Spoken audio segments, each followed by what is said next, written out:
அவர் பதிவிருந்த சிங்கத்தை போல அவர் இருப்பாராம். ஒடுக்கப்படுற உக்கிரத்தினால அவருடைய உக்கிர கோபத்தினால தேசங்கள் எல்லாம் பாழா போகுமா. இது எங்கே வந்து முடியுதுன்னா, வெளிப்படுத்துகிற புஸ்தகம் 21 அந்த 20ஆம் அதிகாரத்தில் நடக்கிறதான கோகமாக யுத்தத்தை கூட ஞாபகப்படுத்துகிறது. கடைசி காலத்தில் பயங்கரமான யுத்தம் நடக்கும். தேவனே அந்த யுத்தத்தில் வந்து ஜனங்களோடு கூட கர்த்தர் போராடுவார். இது கிருபையின் காலம். இப்போ நீ ரட்சிக்கப்படாவிட்டால் இனி வரப்போகிற நியாய தீர்ப்பின் காலத்தில் நீ நியாயம் தீர்க்கப்படுவாய். கர்த்தாவே, தேவர்களில் உமக்கு ஒப்பானவர் யார்? வானத்திலும் பூமியிலும் உமக்கு ஒப்பானவர் யார்? உமக்கு ஒப்பானவர் யார்? உமக்கு ஒப்பானவர் யார்? உமக்கு ஒப்பானவர் யார்? உமக்கு ஒப்பானவர் யார்?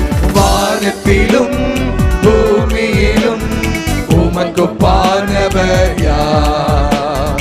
வானத்திலும் பூமியிலும் உமக்கு ஒப்பானவர் யார்?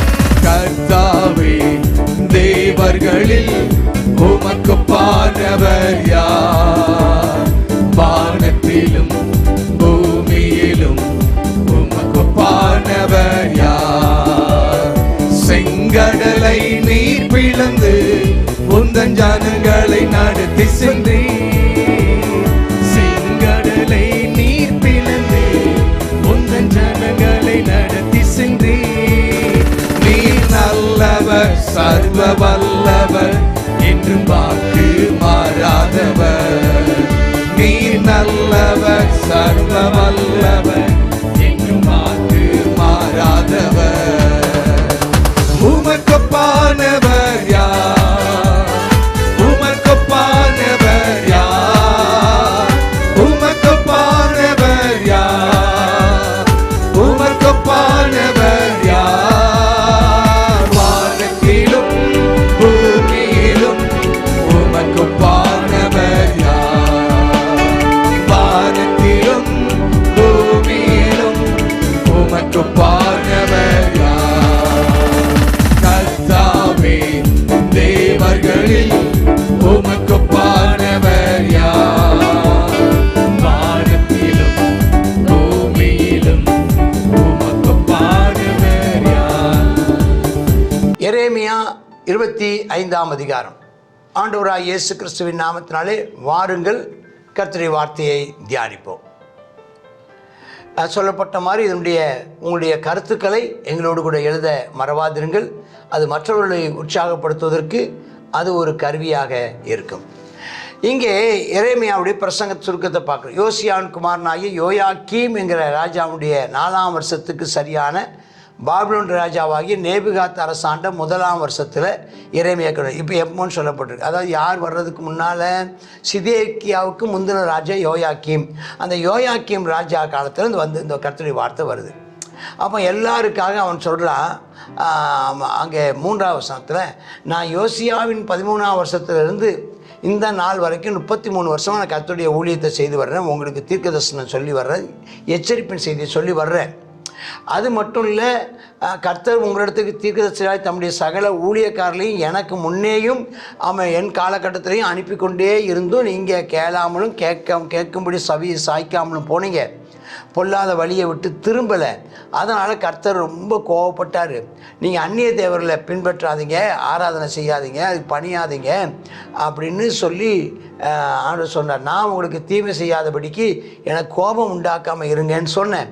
ஆனால் நீங்களோ அப்படி செய்யாமல் எனக்கு கோபம் உண்டாக்கும்படி உங்கள் கைகளின் செய்களாலே நீங்கள் என்னை கோபம் உண்டாக்குனீங்க, என் சொல்ல கேட்காம போனீங்க, என் வார்த்தையை கேட்கல.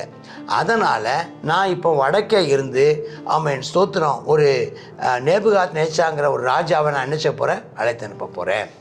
அதை பற்றி சொல்லும்போது பாருங்கள், ஒரு வசனம் இருக்குது பாருங்கள். 9ஆம் வசனத்தில், என் ஊழியக்காரனாகிய நேபுகாத் நேச்சார் தேவன் யாரையும் கர்த்தர் எதற்காகவும் பயன்படுத்துகிறார்?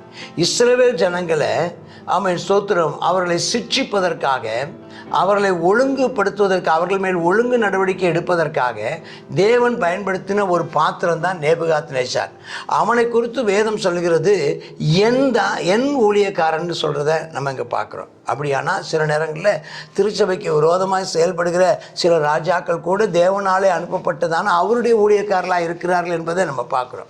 இதை மனதில் வைத்து தான் ரோமர் 13ஆம் அதிகாரத்தில் பவுல் அப்போஸ்தலன் எழுதும்போது அவர்கள் தேவனுடைய ஊழியக்காரர்களாக இருக்கிறார்கள் என்று அரசு ஊழியர்களை பற்றி, அரசாங்கத்தை பற்றிய உள்ள விஷயங்களை அவர் சொல்லுகிறதை நம்ம பார்க்குறோம். சரி, பாபிலோன் ராஜாவை அனுப்புவார். அவர்கள் இந்த விரோதமாக வருவாங்க. அவங்களை சங்காரத்துக்கு ஒப்பு கொடுப்பேன். அவங்க என்ன செய்வாங்கன்னா 10ஆம் வசனத்தின்படி மகிழ்ச்சியின் சத்தத்தையும் சந்தோஷத்தின் சத்தத்தையும், மணவாளன் மணவாட்டின் சத்தமும், எந்திர சத்தம், திருக அரைக்கிற சத்தமும், வெளிச்சமும் போயிட்டு நீங்கள் பண்ணுவேன்னு கர்த்தர் சொல்கிறார். இந்த தேசம் பாழா போயிடும். 70 வருஷம் ராஜாவை சேவிப்பார்கள், பாபிலோன் ராஜாவை சேவிப்பார்கள். 70 வருஷம். ஆமாம், அந்த தண்டனைக்கு பிற்பாடு நான் என்ன செய்வேன், தேசத்துக்கு விரோதமாக எல்லா வார்த்தையும் தீர்க்கதரிசனமாக சொன்ன இந்த புத்தகத்தில் இருக்கிற மேல் வர பண்ணுவேன்னு கர்த்தர் சொல்கிறார். 70 வருஷமாக அங்கே நடக்கும் அப்படின்னு சொல்லி இது பிற்பாடு தான் என்ன செய்கிறார், ஆண்டவர்களை கொண்டு வருவேங்கிற வார்த்தையும் அவர்களுக்கு சொல்கிற பார்க்க.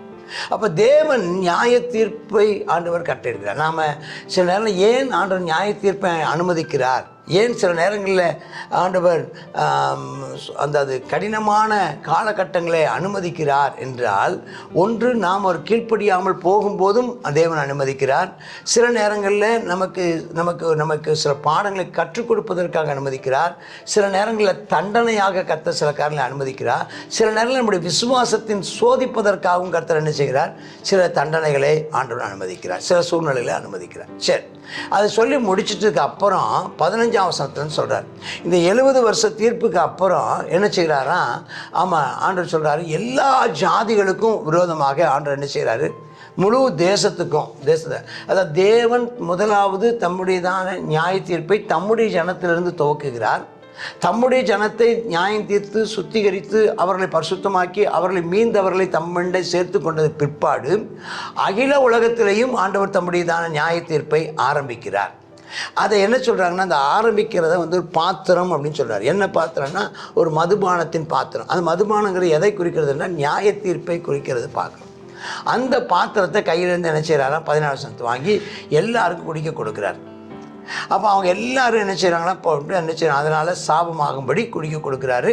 அவங்க பிரபுக்கள் எல்லாம், அவங்க எல்லா தேசமும், எக்ரோனு, அஸ்தோத்து, காத்து, ஏதோம், மோவாபு, அம்மோனு, தீரு, சீதோனு, அதில் உள்ளதான தீவுகள், 23ஆம் வருஷம் தேதான், தேமா, பூசு, 24 அரபி தேசம், அப்புறம் 25 சிம்மினுடைய எல்லா ராஜா, 7ஆமுடைய ராஜா, மேதிய ராஜா, 26 வடக்கே இருக்கிற எல்லா ராஜா, சமீபமானவங்க, தூரமானவங்க, அப்புறம் சேசாக்குங்கிற ராஜா.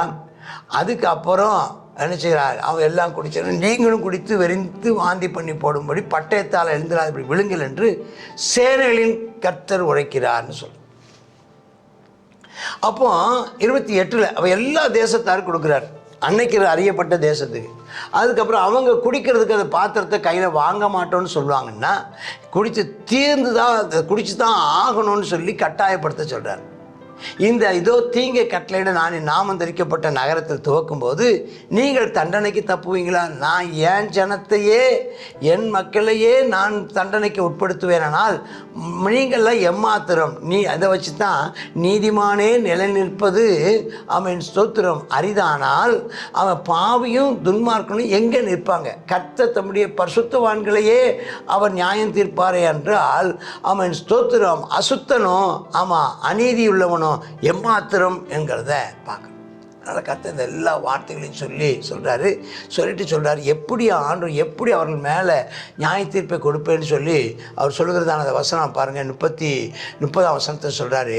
ஆமாம், ஆண்டவர் என்ன செய்கிறாரா, தம்முடைய அந்த சிங்கத்தை போல ஆண்டவர் என்ன செய்கிறாரா, அவர்கள் மேலே திடீரென்று பாய்ந்து அவளை சிதறடிப்பாராம்.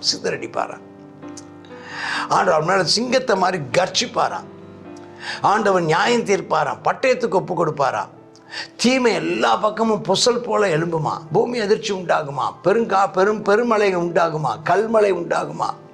அக்கினி பிளம்புகள் உண்டாகுமா, வானத்திலிருந்து அக்கினி விழும்புவான். பயங்கரமாக எல்லாரும் அவன் கொலை விழுந்தப்படுவார்களாம். அவர்கள் யார் அலறுவாங்களாம், மேய்ப்பர்கள் அலறுவார்களாம். அவன் வெட்டப்படுவார்களாம்.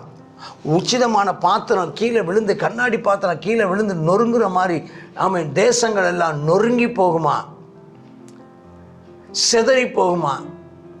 எல்லா இடங்களில் இருக்கிறதான ராஜாக்கள் ஒவ்வொரு தேசத்தினுடையதான தலைமைத்துவத்தை கர்த்தர் கடிந்து கொள்வாராம். அவங்களெல்லாம் அலறுவாங்களாம். அவர் பதிவிருந்த சிங்கத்தை போல அவர் இருப்பாராம். ஒடுக்கப்படுற உக்கிரத்தினால அவருடைய உக்கிர கோபத்தினால தேசங்கள் எல்லாம் பாழா போகுமா. இது எங்கே வந்து முடியுதுன்னா, வெளிப்படுத்துகிற புஸ்தகம் 21 அந்த 20ஆம் அதிகாரத்தில் இருக்கிறதான கோகமாக யுத்தத்தை கூட ஞாபகப்படுத்துகிறது. கடைசி காலத்தில் பயங்கரமான யுத்தம் நடக்கும். தேவனே அந்த யுத்தத்தில் வந்து அவன் ஜனங்களோடு கூட கர்த்தர் போராடுவார். இது கிருபையின் காலம். இப்போ நீ ரட்சிக்கப்படாவிட்டால் இனி வரப்போகிற நியாய தீர்ப்பின் காலத்தில் நீ நியாயம் தீர்க்கப்படுவாய். கிருபையின் காலத்தில் ஆமென் அந்த எச்சரிப்பின் சத்தத்தை கேட்டு மனம் திரும்புவோமானால் பிழைத்து கொள்ளுவோம். நாம் மருத்துவமானால், கீழ்ப்படிய நாம் தாமதிப்போமானால் நியாய தீர்ப்புக்கு நாம் தப்பித்து கொள்ள முடியாது. ஆகினால் கேட்கிற அன்பு சகோதரரே, கர்த்தர் நம்மை சிட்சிக்கும் போது, கர்த்தர் நம்மை ஒழுங்குபடுத்தும் போது நாம் கீழ்ப்படிவோம், இணங்கி போவோம், தேவ சித்தத்துக்கு இசைந்து போவோம். கர்த்தர் நம்மை ஆசீர்வதிப்பார். ஆமேன், ஆமேன். God bless you. எரேமியா 25வது அதிகாரத்தில் கர்த்தர் இஸ்ரவேல் ஜனங்களை மட்டுமல்ல அகில உலகத்தையும் நியாயம் தீர்க்க போகிறேன்னு சொல்லி கர்த்தர் சொல்கிறார். அப்போது நம்ம நினைக்கிறோம் கிறிஸ்தவங்களுக்கு மட்டும்தான் அவர் கர்த்தர், ஆகையினால் அவர்களை மட்டும்தான் வழி நடத்துவார், அவர்களை மட்டும்தான் நியாயம் தீர்ப்பார் என்று சொல்லி உலகம் நினைத்து கொண்டிருக்கிறது. ஆனால் நம்முடைய தேவன் அகில உலகத்துக்கும் தேவன். அவர் யார் தப்பு பண்ணாலும் அவர் என்ன செய்வார், அவர் குறுக்கிடுவார், அவர்களை தண்டிப்பார். மாம்சமான யாவரும் பூமியில் இருக்கிற எல்லார் மேலும் தேவனுடையதான கோபாக்கினை வர இருக்கிறது. அந்த கோபாக்கினைக்கு தப்ப நாம் என்ன செய்வோம், நாம் தேவனை நோக்கி கூப்பிடுவோம். இதில் சொல்லப்பட்டிருக்கிறது, ஜாதிகளோடு அவருக்கு வழக்கு இருக்கிறது. மாம்சமான யாவரோடு அவர் என்ன செய்வாராம், நியாய தீர்ப்பை அவர் நியமித்திருக்கிறார். துன்மார்க்கர் யாவரையும் என்ன செய்வாராம், பட்டயத்தினால அழித்து போடுவார் என்று சொல்லி பார்க்கிறோம். ஆகையினால இதில் சொல்லப்பட்டிருக்கிறது, மந்தையில் பிரதானமானவர்களே, மேய்ப்பர்களே, மந்தையின் பிரஸ்தாபமானவர்களே, நீங்கள் என்ன செய்யுங்க, அலறுங்கள். நீங்கள் என்ன செய்யுங்க, சாம்பலில் புரண்டு கதறி ஜோம் பண்ணுங்க. அவன் ஒருவேளை கர்த்தர் என்ன செய்வார், இப்படிப்பட்டதான காரியங்கள்லாம் நிறைவேறுவதற்கு கர்த்தர் நம்மை அந்த ஆபத்துக்கு நம்மை விலக்கி பாதுகாத்து கொள்வதற்கு ஒரு வழியாக இருக்கும். ஆகையினால ஒருவேளை கர்த்தர் என்ன செய்வார், மனஸ்தாபப்பட்டு நமக்கு செய்ய இருந்த தீங்குக்காக அவர் மனஸ்தாபப்படக்கூடும். ஆகையினால் இந்த நாளிலும் நம்ம அமைதியாக இருக்கக்கூடாது, நாம் என்ன செய்யக்கூடாது, எதையுமே செய்யாது இருந்தோமானா நாமளும் என்ன செய்வோம், எல்லாரோடையும் சேர்ந்து வாரிக்கொள்ளப்படுவோம். இந்த நாளில் நாம் என்ன செய்வோம், இன்றைக்கி கொடுக்கப்படுகிறதான ஆலோசனையின்படி நம்ம என்ன செய்வோம், கர்த்தருடைய சமூகத்தில் அலறுவோம், கர்த்தருடைய சமூகத்தில் சாம்பலில் புரண்டு நம்ம இந்த கடைசி காலத்தில் வர இருக்கிற அந்த நியாய தீர்ப்புக்கு நம்மை கர்த்தர் தப்புவித்து கொள்ளும்படியாக நாம் ஜெபிப்போம். நம்ம இந்த நாளில் ஜெபம் பண்ணோமா. கர்த்தாவே ஸ்தோத்திர இயேசப்பா, இரக்கமும் கிருபையும் நிறைந்ததான எங்கள் நல்ல தெய்வமே, கர்த்தாவே இந்த நியாய தீர்ப்பை குறித்து நாங்கள் பார்க்குறோம்ப்பா. ஆமேனப்பா, ஸ்தோத்திரம். ஆமேனப்பா, எல்லா இடத்துலையும் நீர் கர்த்தா அகில உலகத்துக்கும் நீர் நியாய தீர்ப்பை செய்ய போகிறீரப்பா. அப்பா ஸ்தோத்திரமுடைய கோபாக்கினின் பாத்திரத்தில் எல்லாரும் அந்த கோபாக்கினின் அப்பா மதுவை வாங்கி குடிக்க சொல்கிறீங்கப்பா. ஏசப்பா, எல்லா தேசத்தின் மேலும் பாழ்கடிப்பு வந்து கொண்டிருக்கிறதுங்கிறத நாங்கள் இந்த கடைசி நாட்களில் உணர்ந்து கொண்டிருக்கிறோம். கர்த்தாவே, நாங்கள் நிர்விசாரமாக இராதபடிக்கு, இன்னும் நாங்கள் சாங்கோபாங்கமாக இராதபடிக்கு, கர்த்தாவே ஸ்தோத்திர ஏசப்பா, கவலீனமாக இராதபடிக்கு ஜாக்கிரதையாக இருந்து எங்களுடைய ஆத்துமாக்களை நாங்கள் தப்புவித்து கொள்ளத்தக்கதாக அப்பா வர இருக்கிற அந்த ஆபத்துக்கு நாங்கள் கர்த்தாவே விலக்கி மீட்டு கொள்ளப்படவும், அப்பா ஸ்தோத்திரமுடைய செட்டைகளின் மறைவிலே வந்து அடைக்கலம் புகவும், தேவரே நீர் கொடுத்திருக்கிற அந்த வாய்ப்புகளை பயன்படுத்தி கொள்ளவும் கிருபை தாரும். அப்பா ஸ்தோத்திரம். நீர் கர்த்தாவே வர இருக்கிற அந்த ஆபத்துக்கு உடைய பிள்ளைகளை நீர் வாரிக்கொள்ளாதையும் ஆண்டவரே. ஆமென். அப்பா ஸ்தோத்திரம். உன்னதமானவரின் மறைவில் இருக்கிறவன் சர்வ வல்லவருடைய நிழலில் தங்குவான் என்று சொல்லப்பட்டபடி கர்த்தாவே நீர் உடைய நிழலினால் மறைத்து பாதுகாத்து கொள்ளும். அப்பா ஸ்தோத்திரம். ஆமென். அப்பா வர இருக்கிற அந்த பொல்லாப்பு தேவனே எங்களுடைய தேசத்தின் மேல் வராதபடிக்கு இந்த ஜனங்கள் மனம் திரும்பத்தக்கதாக அவருடைய கண்களை நீர் ஒரு விசை திறந்துள்ள வேண்டும் என்று சொல்லியும் ஜெபிக்கிறோம். இயேசுவின் நாமத்தில் ஜெபிக்கிறோம் எங்கள் நல்ல பிதாவே. ஆமேன் ஆமேன்.